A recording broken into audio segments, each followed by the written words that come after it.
Capítulo 19. Una profecía significativa. Un agricultor íntegro y de corazón recto, que había llegado a dudar de la autoridad divina de las Santas Escrituras, pero que deseaba sinceramente conocer la verdad, fue el hombre especialmente escogido por Dios para dar principio a la proclamación de la segunda venida de Cristo. Como otros muchos reformadores, Guillermo Miller había batallado con la pobreza en su juventud y así había aprendido grandes lecciones de energía y abnegación. Los miembros de la familia de que descendía se habían distinguido por un espíritu independiente y amante de la libertad, por su capacidad de resistencia y ardiente patriotismo, y estos rasgos sobresalían también en el carácter de Guillermo. Su padre fue capitán en la Guerra de la Independencia norteamericana y a los sacrificios que hizo durante las luchas de aquella época tempestuosa pueden achacarse las circunstancias apremiantes que rodearon la juventud de Miller. Poseía una robusta constitución y ya desde su niñez dio pruebas de una inteligencia poco común que se fue acentuando con la edad. Su espíritu era activo y bien desarrollado y ardiente su sed de saber. Aunque no gozara de las ventajas de una instrucción académica, su amor al estudio y el hábito de reflexionar cuidadosamente, junto con su agudo criterio, hacían de él un hombre de sano juicio y de vasta comprensión. Su carácter moral era irreprochable y gozaba de envidiable reputación, siendo generalmente estimado por su integridad, su frugalidad y su benevolencia. A fuerza de energía y aplicación, no tardó en adquirir bienestar. Si bien conservó siempre sus hábitos de estudio, desempeñó con éxito varios cargos civiles y militares, y el camino hacia la riqueza y los honores parecía estarle ampliamente abierto. Su madre era mujer de verdadera piedad, de modo que durante su infancia estuvo sujeto a las influencias religiosas. Sin embargo, siendo aún niño, tuvo trato con deístas, cuya influencia fue reforzada por el hecho de que la mayoría de ellos eran buenos ciudadanos y hombres de disposiciones humanitarias y benévolas. Viviendo como vivían en medio de instituciones cristianas, sus caracteres habían sido modelados hasta cierto punto por el medio ambiente. Debían a la Biblia las cualidades que les granjeaban respeto y confianza y no obstante, tan hermosas dotes se habían malogrado hasta ejercer influencia contra la palabra de Dios. Al rozarse con esos hombres, Miller llegó a adoptar sus opiniones. Las interpretaciones corrientes de las Sagradas Escrituras presentaban dificultades que le parecían insuperables, pero como al paso de sus nuevas creencias le hacían rechazar la Biblia, no le ofrecían nada mejor con que sustituirla, distaba mucho de estar satisfecho. Sin embargo, conservó esas ideas cerca de 12 años. Pero a la edad de 34, el Espíritu Santo obró en su corazón y le hizo sentir su condición de pecador. No hallaba en su creencia anterior seguridad alguna de dicha para más allá de la tumba. El porvenir se le presentaba sombrío y tétrico. Refiriéndose años después a los sentimientos que le embargaban en aquel entonces, dijo: el pensar en el aniquilamiento me helaba y me estremecía, y el tener que dar cuenta me parecía entrañar destrucción segura para todos. El cielo antojábaseme de bronce sobre mi cabeza, y la tierra hierro bajo mis pies. ¿La eternidad qué era? ¿Y la muerte por qué existía? Cuanto más discurría, tanto más lejos estaba de la demostración. Cuanto más pensaba, tanto más divergentes eran las conclusiones a que llegaba. Traté de no pensar más, pero ya no era dueño de mis pensamientos. Me sentía verdaderamente desgraciado, pero sin saber por qué. Murmuraba y me quejaba, pero no sabía de quién.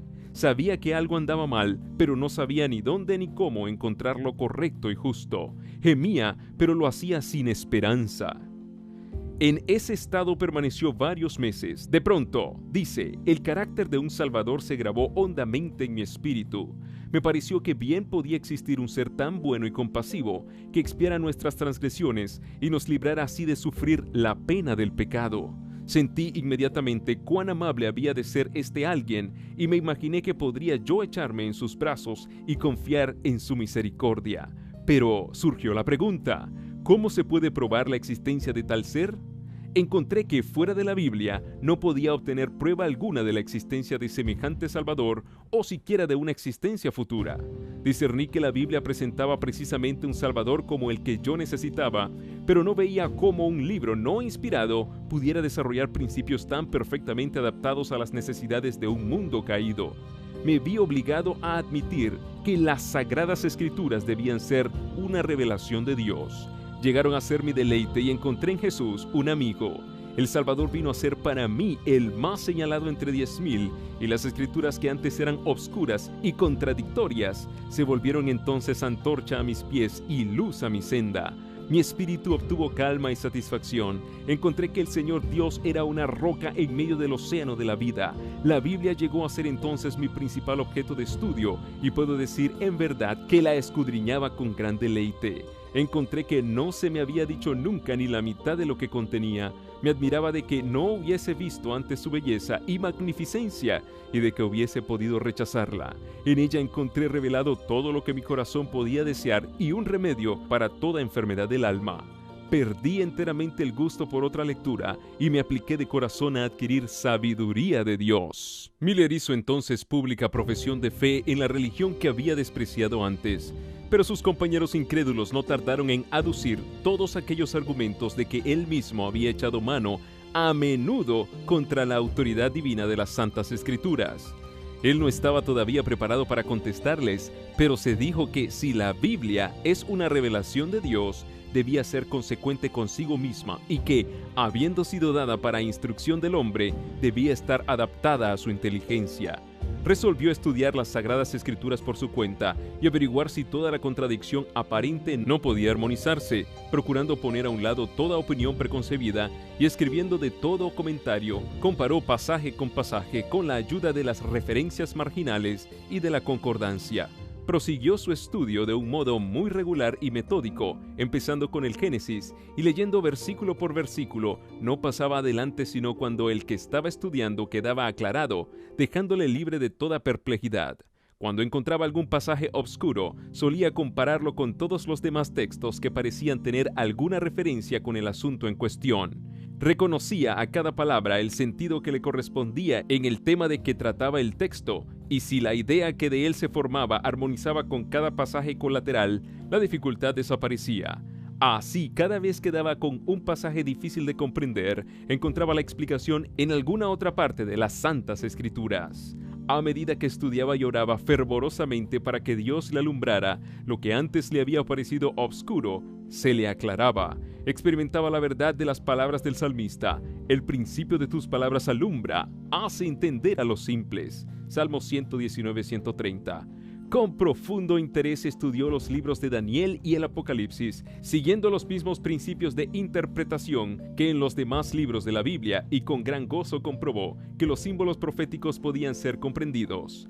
Vio que en la medida en que se habían cumplido las profecías, lo habían hecho literalmente, que todas las diferentes figuras, metáforas, parábolas, similitudes, o estaban explicadas en su contexto inmediato, o los términos en que estaban expresadas eran definidos en otros pasajes, y que cuando eran así explicados debían ser entendidos literalmente. Así me convencí, dice, de que la Biblia es un sistema de verdades reveladas dadas con tanta claridad y sencillez, que el que anduviere por el camino trazado por ellas, por insensato que fuere, no tiene por qué extraviarse.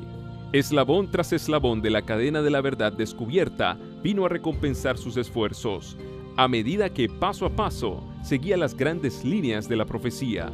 Ángeles del cielo dirigían sus pensamientos y descubrían las escrituras a su inteligencia, tomando por criterio el modo en que las profecías se habían cumplido en lo pasado, para considerar el modo en que se cumplirían las que quedaban aún por cumplirse. Se convenció de que el concepto popular del reino espiritual de Cristo, un milenio temporal antes del fin del mundo, no estaba fundado en la palabra de Dios. Esta doctrina, que indicaba 1000 años de justicia y de paz antes de la venida personal del Señor, difería para un futuro muy lejano los terrores del día de Dios, pero por agradable que ella sea, es contraria a las enseñanzas de Cristo y de sus apóstoles, quienes declaran que el trigo y la cizaña crecerán juntos hasta la siega al final del mundo, que los malos hombres y los engañadores irán de mal en peor, que en los postreros días vendrán tiempos peligrosos y que el reino de las tinieblas subsistirá hasta el advenimiento del Señor y será consumido por el espíritu de su boca y destruido con el resplandor de su venida.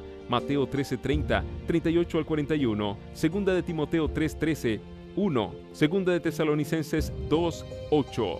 La doctrina de la conversión del mundo y del reino espiritual de Cristo no era sustentada por la Iglesia Apostólica. No fue generalmente aceptada por los cristianos hasta casi a principios del siglo XVIII. Como todos los demás errores, este también produjo malos resultados. enseñó a los hombres a dejar para un remoto porvenir la venida del Señor y les impidió que dieran importancia a las señales de su cercana llegada. Infundía un sentimiento de confianza y seguridad mal fundado y llevó a muchos a descuidar la preparación necesaria para ir al encuentro de su Señor. Miller encontró que la venida verdadera y personal de Cristo está claramente enseñada en las Santas Escrituras. San Pablo dice: el Señor mismo descenderá del cielo con mandato soberano, con la voz del arcángel y con trompeta de Dios. Y el Salvador declara que verán al Hijo del Hombre viniendo sobre las nubes del cielo con poder y grande gloria. Porque como el relámpago sale del oriente y se ve lucir hasta el occidente, así será la venida del Hijo del Hombre. Será acompañado por todas las huestes del cielo, pues el Hijo del Hombre vendrá en su gloria y todos los ángeles con él, y enviará a sus ángeles con grande estruendo de trompeta, los cuales juntarán a sus escogidos. Primera de Tesalonicenses 4:16, Mateo 24:30, 27:31, 25:31. A su venida los justos muertos resucitarán, y los justos que estuvieren aún vivos serán mudados.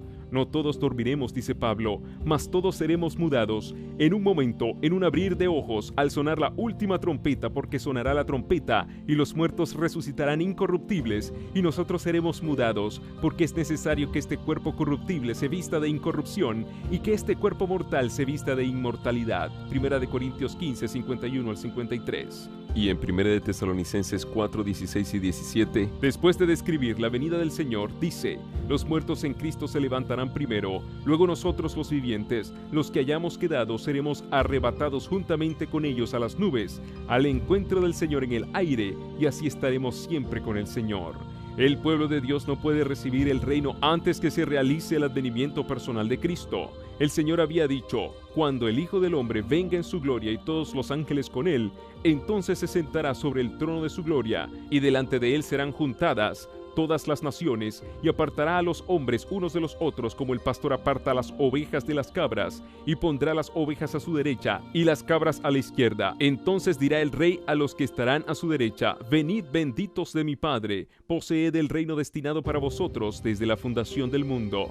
Mateo 25, 31 al 34. Hemos visto por los pasajes que acabamos de citar que cuando venga el Hijo del Hombre, los muertos serán resucitados incorruptibles y que los vivos serán mudados. Este gran cambio los preparará para recibir el reino, pues San Pablo dice: la carne y la sangre no pueden heredar el reino de Dios, ni la corrupción hereda la incorrupción. Primera de Corintios 15:50.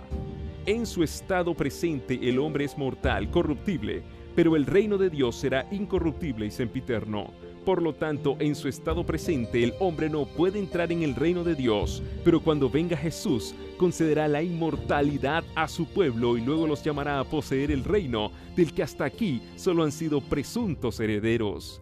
Estos y otros pasajes bíblicos probaron claramente a Miller que los acontecimientos que generalmente se esperaba que se verificasen antes de la venida de Cristo, tales como el reino universal de la paz y el establecimiento del reino de Dios en la tierra, debían realizarse después del segundo advenimiento. Además, todas las señales de los tiempos y el estado del mundo correspondían a la descripción profética de los últimos días. Por el solo estudio de las Sagradas Escrituras, Miller tuvo que llegar a la conclusión de que el periodo fijado para la subsistencia de la tierra en su estado actual estaba por terminar.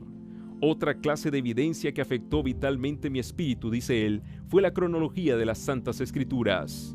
Encontré que los acontecimientos predichos que se habían cumplido en lo pasado se habían desarrollado muchas veces dentro de los límites de un tiempo determinado: los 120 años hasta el diluvio, Génesis 6:3, los 7 días que debían precederlo con el anuncio de 40 días de lluvia, Génesis 7:4, los 400 años de la permanencia de la posteridad de Abraham en Egipto, Génesis 15:13, los 3 días de los sueños del copero y del panadero, Génesis 40:12 al 20, los 7 años de Faraón, Génesis 41, 28 al 54, los 40 años en el desierto, Números 14:34, los 3 años y medio de hambre, Primera de Reyes 17:1, Lucas 4:25, los 70 años del cautiverio en Babilonia, Jeremías 25:11, los 7 tiempos de Nabucodonosor, Daniel 4:13 al 16, y las 7 semanas, 62 semanas y una semana, que sumaban 70 semanas determinadas sobre los judíos, Daniel 9:24 al 27.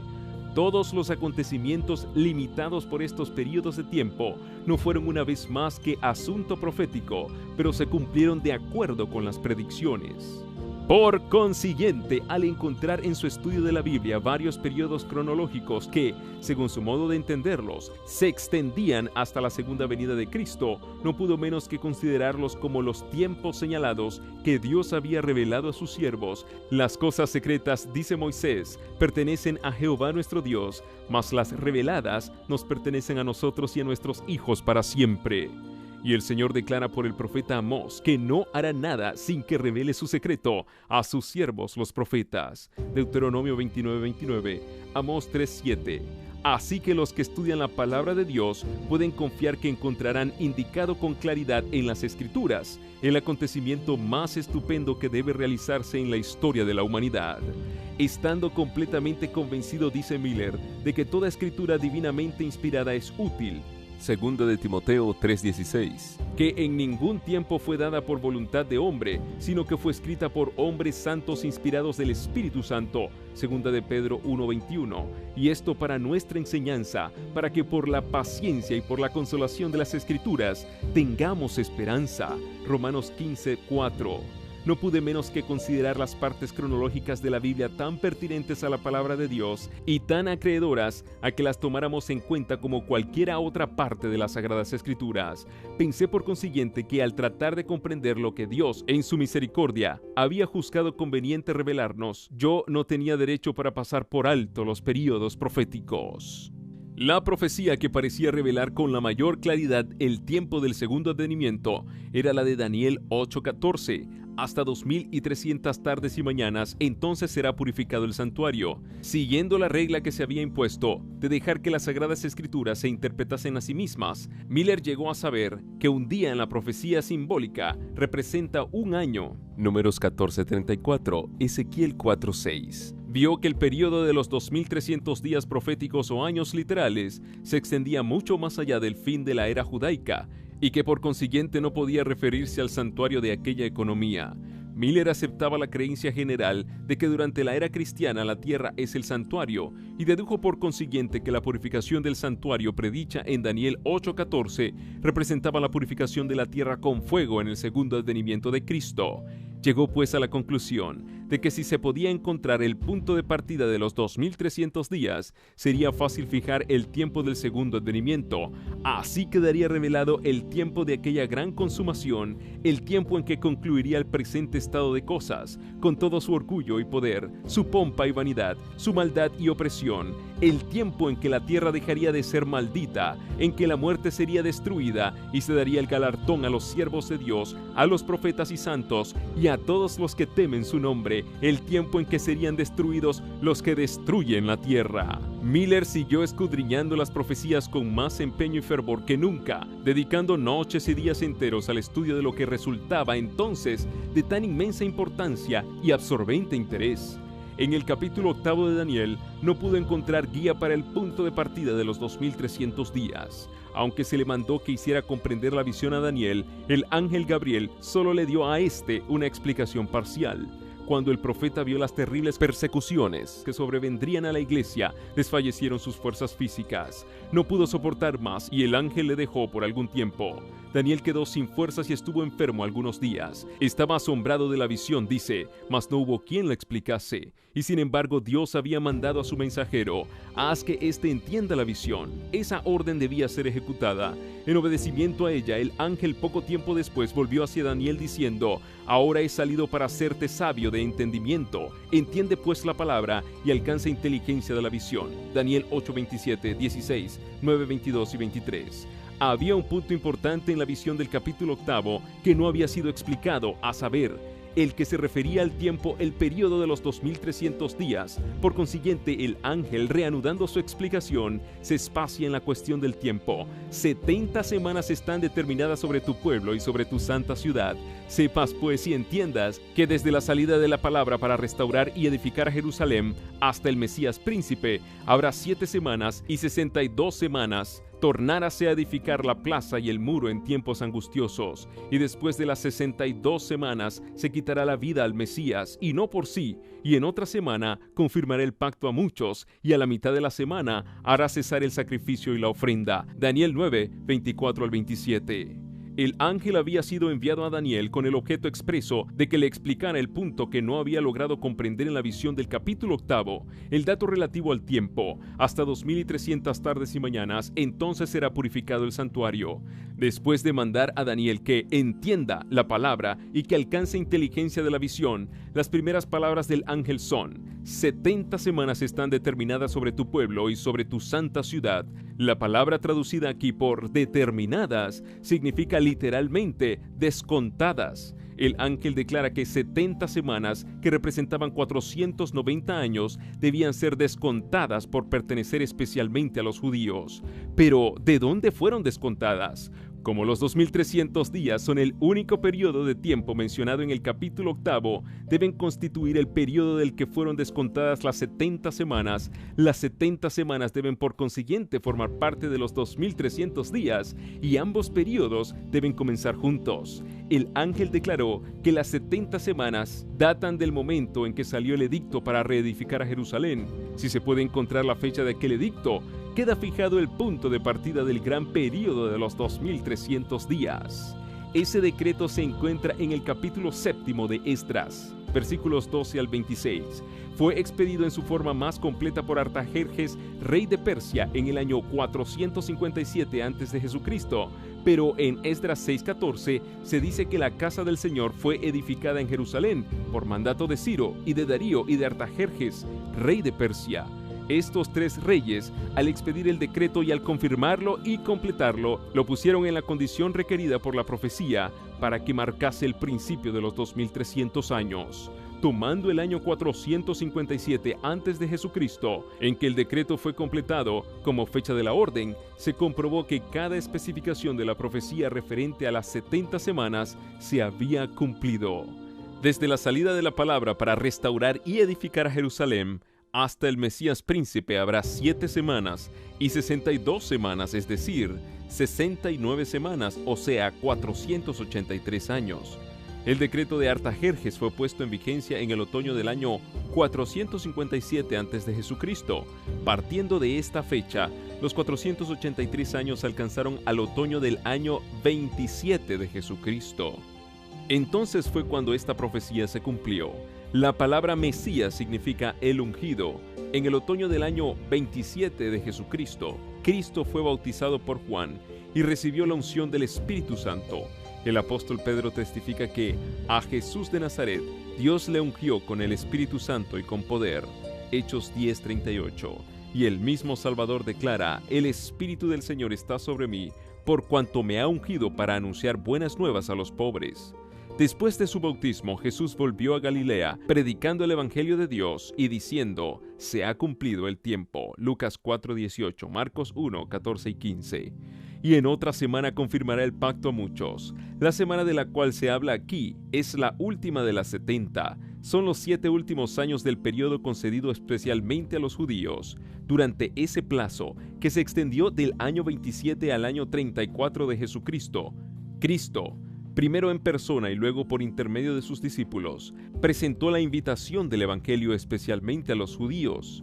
Cuando los apóstoles salieron para proclamar las buenas nuevas del reino, las instrucciones del Salvador fueron: por el camino de los gentiles no iréis, y en ciudad de samaritanos no entréis. Mateo 10, 5 y 6. A la mitad de la semana hará cesar el sacrificio y la ofrenda. En el año 31 de Jesucristo, 3 años y medio después de su bautismo, nuestro Señor fue crucificado. Con el gran sacrificio ofrecido en el Calvario terminó aquel sistema de ofrendas que durante 4000 años había prefigurado al Cordero de Dios. El tipo se encontró con el antitipo, y todos los sacrificios y oblaciones del sistema ceremonial debían cesar. Las 70 semanas o 490 años concedidos a los judíos terminaron, como lo vimos, en el año 34 de Jesucristo. En dicha fecha, por auto del Sanedrín judaico, la nación selló su rechazamiento del Evangelio con el martirio de Esteban y la persecución de los discípulos de Cristo. Entonces el mensaje de salvación no estando más reservado exclusivamente para el pueblo elegido, fue dado al mundo. Los discípulos, obligados por la persecución a huir de Jerusalén, andaban por todas partes, predicando la palabra. Felipe, descendiendo a la ciudad de Samaria, les proclamó el Cristo. Pedro, guiado por Dios, dio a conocer el evangelio al centurión de Cesarea, el piadoso Cornelio. El ardiente Pablo, ganado a la fe de Cristo, fue comisionado para llevar las alegres nuevas lejos a los gentiles. Hechos 8, 4 y 5, 22, 21. Hasta aquí, cada uno de los detalles de las profecías se ha cumplido de una manera sorprendente y el principio de las 70 semanas queda establecido irrefutablemente en el año 457 a.C. y su fin en el año 34 de Jesucristo. Partiendo de esta fecha, no es difícil encontrar el término de los 2300 días. Las 70 semanas, 490 días, descontadas de los 2300 días, quedaban 1810 días. Concluidos los 490 días, quedaban aún por cumplirse los 1810 días. Contando desde 34 de Jesucristo, los 1810 años alcanzan al año 1844. Por consiguiente, los 2300 días de Daniel 8:14 terminaron en 1844. Al fin de este gran período profético, según el testimonio del ángel de Dios, el santuario debía ser purificado. De este modo, la fecha de la purificación del santuario, la cual se creía casi universalmente que se verificaría en el segundo advenimiento de Cristo, quedó definitivamente establecida. Miller y sus colaboradores creyeron primero que los 2300 días terminarían en la primavera de 1844, mientras que la profecía señala el otoño de ese mismo año. La mala inteligencia de este punto fue causa de desengaño y perplejidad para los que habían fijado para la primavera de dicho año el tiempo de la venida del Señor.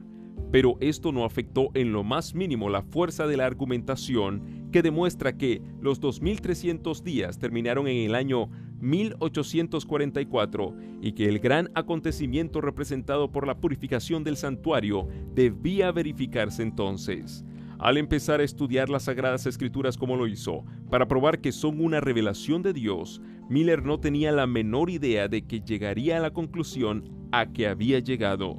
Apenas podía él mismo creer en los resultados de su investigación, pero las pruebas de la Santa Escritura eran demasiado evidentes y concluyentes para rechazarlas. Había dedicado 2 años al estudio de la Biblia, cuando en 1818 llegó a tener la solemne convicción de que unos 25 años después aparecería Cristo para redimir a su pueblo. No necesito hablar, dice Miller, del gozo que llenó mi corazón ante tan embelesadora perspectiva, ni de los ardientes anhelos de mi alma para participar del júbilo de los redimidos. La Biblia fue para mí entonces un libro nuevo. ¿Era esto en verdad una fiesta de la razón? Todo lo que para mí había sido sombrío, místico u obscuro en sus enseñanzas había desaparecido de mi mente ante la clara luz que brotaba de sus sagradas páginas. Y ¡oh! ¡Cuán brillante y gloriosa parecía la verdad! Todas las contradicciones y disonancias que había encontrado antes en la palabra desaparecieron, y si bien quedaban muchas partes que no comprendía del todo, era tanta la luz que de las Escrituras manaba para alumbrar mi inteligencia obscurecida, que al estudiarla sentía un deleite que nunca antes me hubiera figurado que podía sacar de sus enseñanzas. Solemnemente convencido de que las Santas Escrituras anunciaban el cumplimiento de tan importantes acontecimientos en tan corto espacio de tiempo, surgió con fuerza en mi alma la cuestión de saber cuál era mi deber para con el mundo, en vista de la evidencia que había conmovido mi propio espíritu. No pudo menos que sentir que era deber suyo impartir a otros la luz que había recibido. Esperaba encontrar oposición de parte de los impíos, pero estaba seguro de que todos los cristianos se alegrarían en la esperanza de ir al encuentro del Salvador a quien profesaban amar.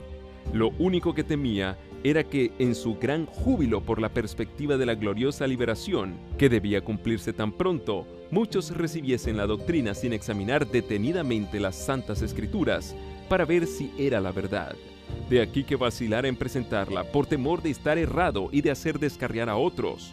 Esto le indujo a revisar las pruebas que apoyaban las conclusiones a que había llegado y a considerar cuidadosamente cualquier dificultad que se presentase a su espíritu. Encontró que las objeciones se desvanecían ante la luz de la palabra de Dios, como la neblina ante los rayos del sol.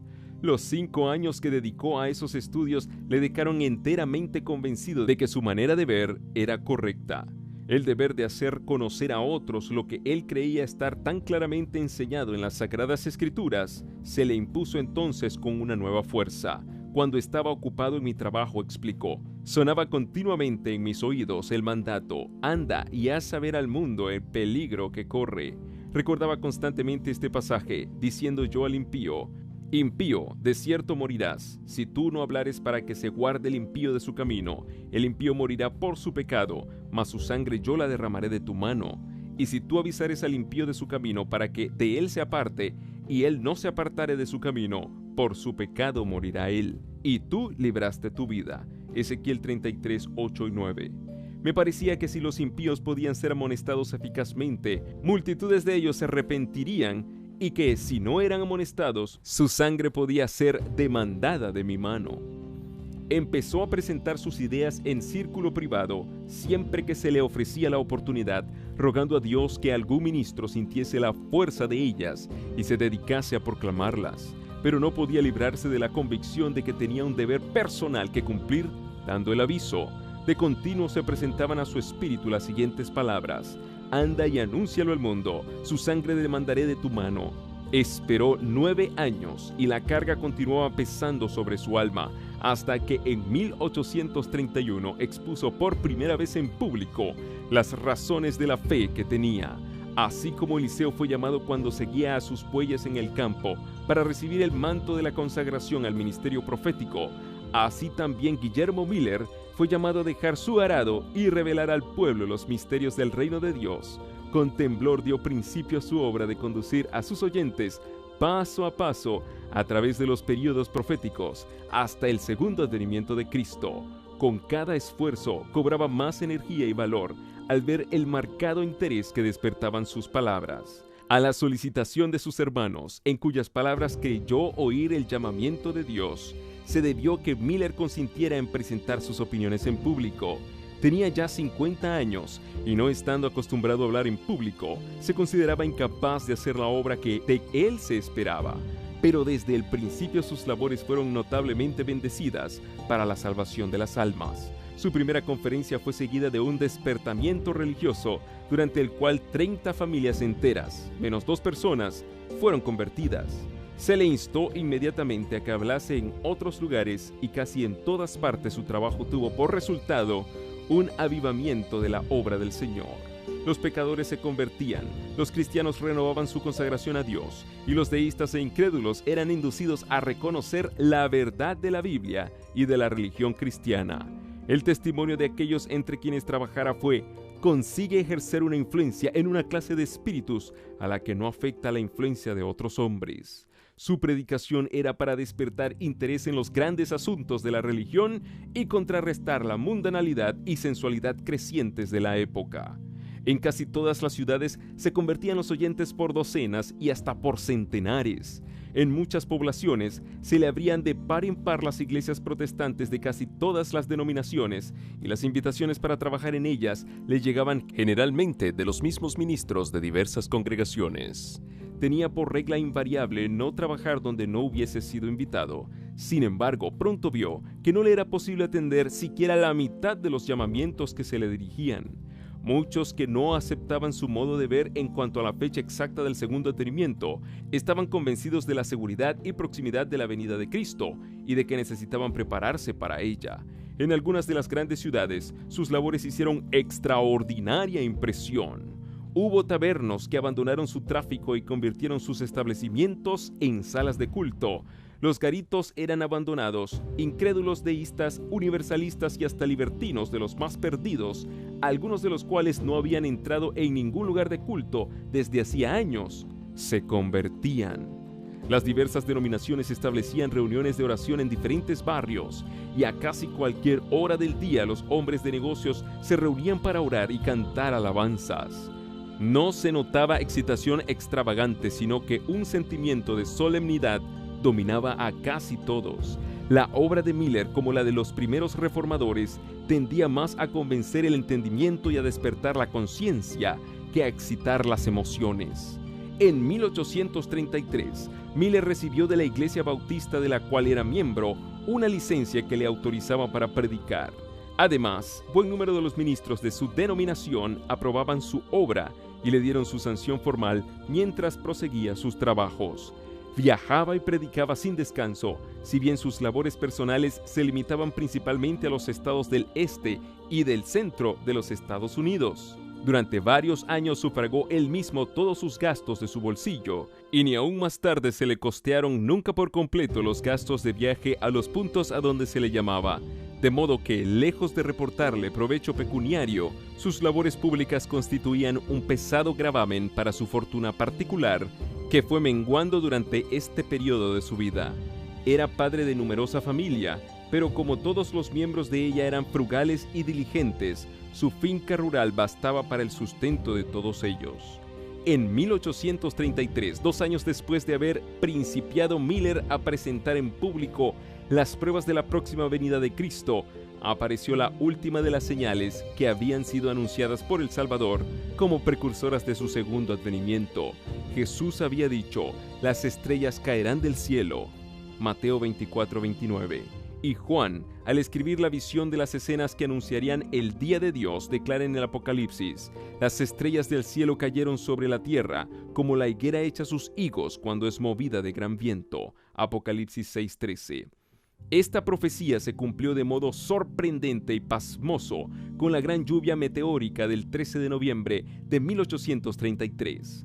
Fue este el más dilatado y admirable espectáculo de estrellas fugaces que se haya registrado, pues sobre todos los Estados Unidos, el firmamento entero estuvo entonces durante horas seguidas en conmoción ígnea.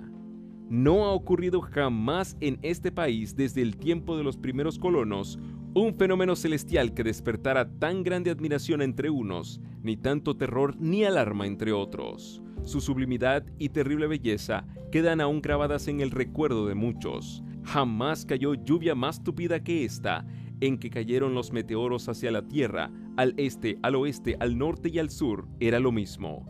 En una palabra, todo el cielo parecía en conmoción. El espectáculo, tal como está descrito en el diario del profesor Silliman, fue visto por toda la América del Norte, desde las 2 de la madrugada hasta la plena claridad del día, en un firmamento perfectamente sereno y sin nubes. Todo el cielo estuvo constantemente surcado por una lluvia incesante de cuerpos que brillaban de modo deslumbrador. En verdad, ninguna lengua podría describir el esplendor de tan hermoso espectáculo. Nadie que no lo haya presenciado puede formarse exacta idea de su esplendor. Parecía que todas las estrellas del cielo se hubiesen reunido en un punto cerca del cenit y que fuesen lanzadas de ahí, con la velocidad del rayo, en todas las direcciones del horizonte, y sin embargo, no se agotaban. Con toda rapidez seguíanse por miles, unas tras otras, como si hubiesen sido creadas para el caso. Es imposible contemplar una imagen más exacta de la higuera que deja caer sus higos cuando es sacudida por un gran viento. En el Journal of Commerce de Nueva York, del 14 de noviembre, se publicó un largo artículo referente a este maravilloso fenómeno, y en él se leía la siguiente declaración: supongo que ningún filósofo ni erudito ha referido o registrado jamás un suceso como el de ayer por la mañana. Hace 1800 años, un profeta lo predijo con toda exactitud. Si entendemos que las estrellas que cayeron eran estrellas errantes o fugaces, que es el único sentido verdadero y literal. Así se realizó la última de las señales de su venida, acerca de las cuales Jesús había dicho a sus discípulos: cuando viereis todas estas cosas, sabed que está cercano a las puertas. Mateo 24:33. Después de estas señales, Juan vio que el gran acontecimiento que debía seguir consistía en que el cielo desaparecería como un libro cuando es arrollado. Mientras que la tierra era sacudida, las montañas y las islas eran movidas de sus lugares, y los impíos aterrorizados trataban de esconderse de la presencia del Hijo del Hombre. Apocalipsis 6, 12 al 17.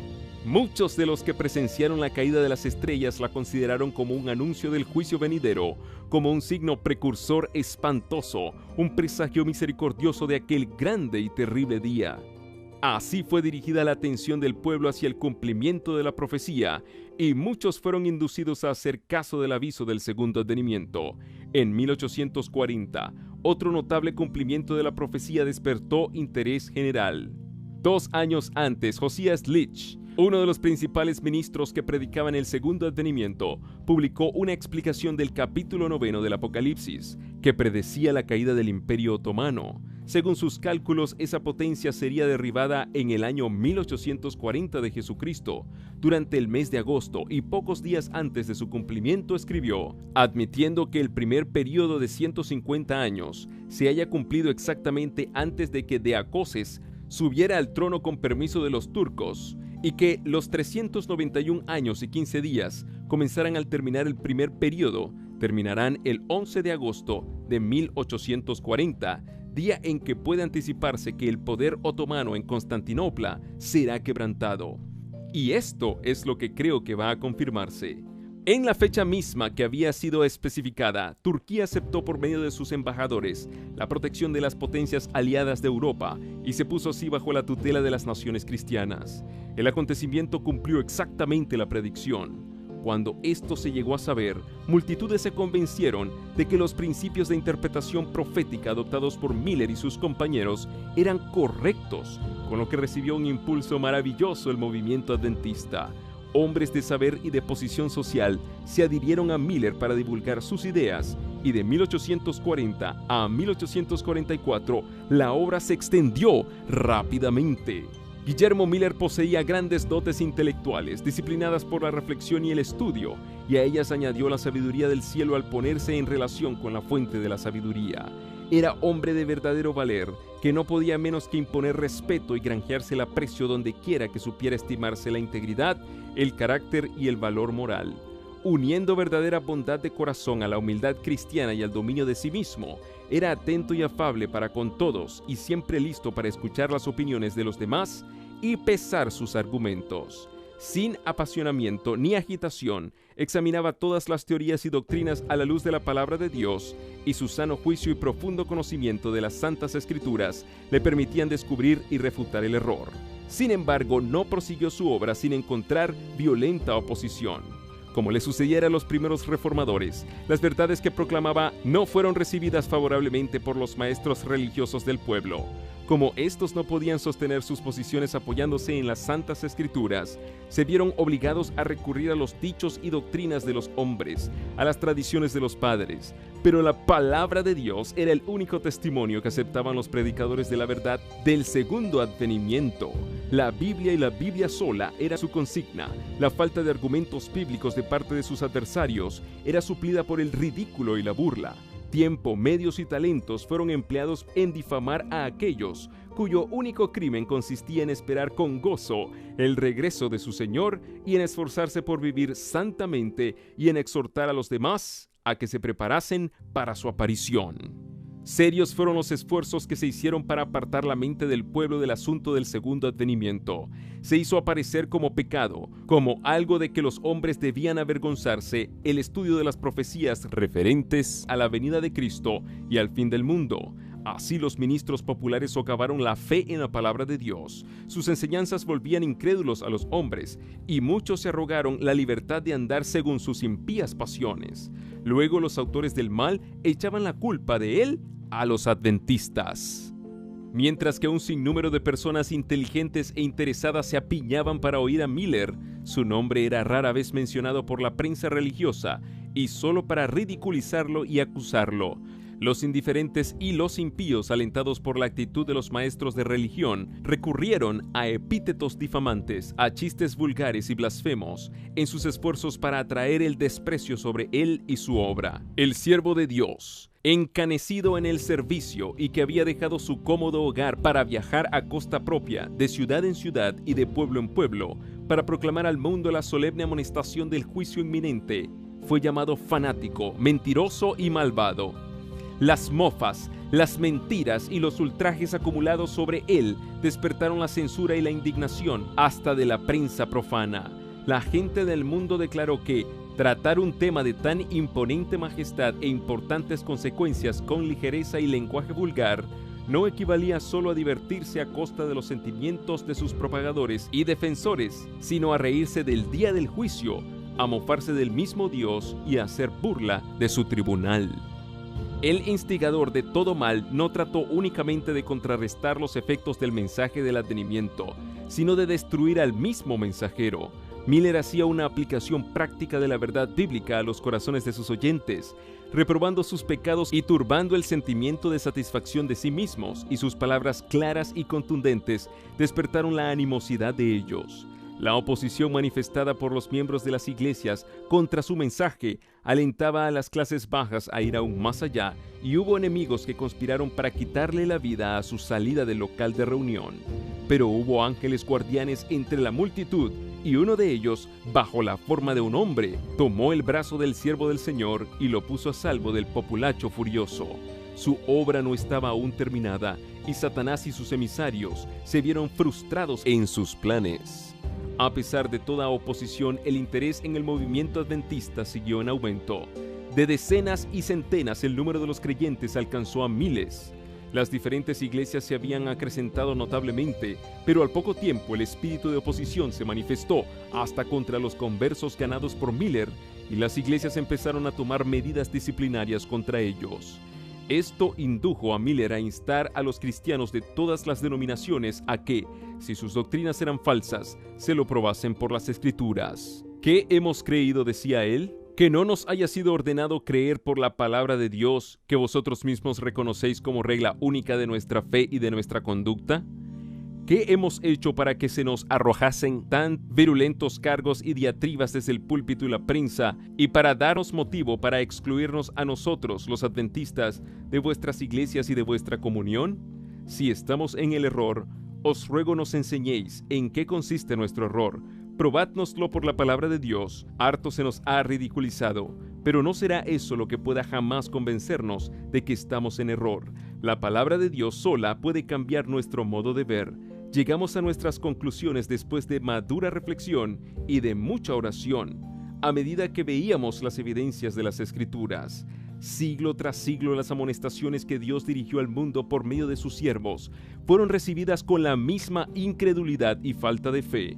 Cuando la maldad de los antidiluvianos le indujo a enviar el diluvio sobre la tierra, les dio primero a conocer su propósito para ofrecerles oportunidad de apartarse de sus malos caminos. Durante 120 años oyeron resonar en sus oídos la amonestación que los llamaba al arrepentimiento. No fue que la ira de Dios los destruyese, pero el mensaje se les antojó fábula ridícula, y no lo creyeron. Envalentonándose en su maldad, se mofaron del mensajero de Dios, se rieron de sus amenazas y hasta le acusaron de presunción. ¿Cómo se atrevía él solo a levantarse contra todos los grandes de la tierra? Si el mensaje de Noé era verdadero, ¿por qué no lo reconocía por tal el mundo entero? ¿Y por qué no le daba crédito? Era la afirmación de un hombre contra la sabiduría de millares. No quisieron dar fe a la amonestación ni buscar protección en el arca. Los burladores llamaban la atención a las cosas de la naturaleza, a la sucesión invariable de las estaciones, al cielo azul que nunca había derramado lluvia, a los verdes campos refrescados por el suave rocío de la noche, y exclamaban: ¿no habla acaso en parábolas? Con desprecio declaraban que el predicador de la justicia era fanático rematado, y siguieron corriendo tras los placeres y andando en sus malos caminos con más empeño que nunca antes. Pero su incredulidad no impidió la realización del acontecimiento predicho. Dios soportó mucho tiempo su maldad, dándoles amplia oportunidad para arrepentirse, pero a su debido tiempo sus juicios cayeron sobre los que habían rechazado su misericordia. Cristo declara que habrá una incredulidad análoga respecto a su segunda venida. Así como en tiempo de Noé, los hombres no entendieron hasta que vino el diluvio y los llevó a todos. Así, según las palabras de nuestro Salvador, será la venida del Hijo del Hombre. Mateo 24:39. Cuando los que profesan ser el pueblo de Dios se unan con el mundo, viviendo como Él vive y compartiendo sus placeres prohibidos, cuando el lujo del mundo se vuelve el lujo de la iglesia, cuando las campanas repiquen a bodas y todos cuenten en perspectiva con muchos años de prosperidad mundana, entonces, tan repentinamente como el relámpago cruza el cielo, se desvanecerán sus visiones brillantes y sus falaces esperanzas. Así como Dios envió a su siervo para dar al mundo aviso del diluvio que se acercaba, también envió mensajeros escogidos para anunciar la venida del juicio final, y así como los contemporáneos de Noé se burlaron con desprecio de las predicciones del predicador de la justicia, también en los días de Miller muchos, hasta de los que profesaban ser del pueblo de Dios, se burlaron de las palabras de aviso. ¿Y por qué la doctrina y predicación de la segunda venida de Cristo fueron tan mal recibidas por las iglesias? Si bien el advenimiento del Señor significa desgracia y desolación para los impíos, para los justos es motivo de dicha y esperanza. Esta gran verdad había sido consuelo de los fieles siervos de Dios a través de los siglos. ¿Por qué hubo de convertirse como su autor en piedra de tropiezo y piedra de caída para los que profesaban ser su pueblo? Fue nuestro Señor mismo quien prometió a sus discípulos: si yo fuere y os prepararé lugar, vendré otra vez y os recibiré conmigo. Juan 14:3. El compasivo Salvador fue quien, previendo el abandono y dolor de sus discípulos, encargó a los ángeles que los consolaran con la seguridad de que volvería en persona, como había subido al cielo. Mientras los discípulos estaban mirando con ansia al cielo, para percibir la última vislumbre de aquel a quien amaban, fue atraída su atención por las palabras: «Varones Galileos, ¿por qué os quedáis mirando así al cielo? Este mismo Jesús que ha sido tomado de vosotros al cielo, así vendrá del mismo modo que le habéis visto ir al cielo». Hechos 1:11. El mensaje de los ángeles reavivó la esperanza de los discípulos. Volvieron a Jerusalén con gran gozo y estaban siempre en el templo, alabando y bendiciendo a Dios. Lucas 24, 52 y 53. No se alegraban de que Jesús se hubiese separado de ellos, ni de que hubiesen sido dejados para luchar con las pruebas y tentaciones del mundo, sino porque los ángeles les habían asegurado que Él volvería. La proclamación de la venida de Cristo debería ser ahora lo que fue la hecha por los ángeles a los pastores de Belén, es decir, buenas nuevas de gran gozo. Los que aman verdaderamente al Salvador no pueden menos que recibir con aclamaciones de alegría el anuncio fundado en la palabra de Dios de que aquel en quien se concentran sus esperanzas para la vida eterna volverá no para ser insultado, despreciado y rechazado como en su primer advenimiento, sino con poder y gloria para redimir a su pueblo. Son aquellos que no aman al Salvador quienes desean que no regrese, y no puede haber prueba más concluyente de que las iglesias se han apartado de Dios que la irritación y la animosidad despertadas por este mensaje celestial. Los que aceptaron la doctrina del advenimiento vieron la necesidad de arrepentirse y humillarse ante Dios. Muchos habían estado vacilando mucho tiempo entre Cristo y el mundo. Entonces comprendieron que era tiempo de decidirse. Las cosas eternas asumieron para ellos extraordinaria realidad. Acercóseles el cielo y se sintieron culpables ante Dios. Nueva vida espiritual se despertó en los creyentes. El mensaje les hizo sentir que el tiempo era corto, que debían hacer pronto cuanto habían de hacer por sus semejantes. La tierra retrocedía, la eternidad parecía abrirse ante ellos y el alma, con todo lo que pertenece a su dicha o infortunio inmortal, eclipsaba, por así decirlo, todo objeto temporal. El Espíritu de Dios descansaba sobre ellos y daba fuerza a los llamamientos ardientes que dirigían tanto a sus hermanos como a los pecadores, a fin de que se preparasen para el día de Dios.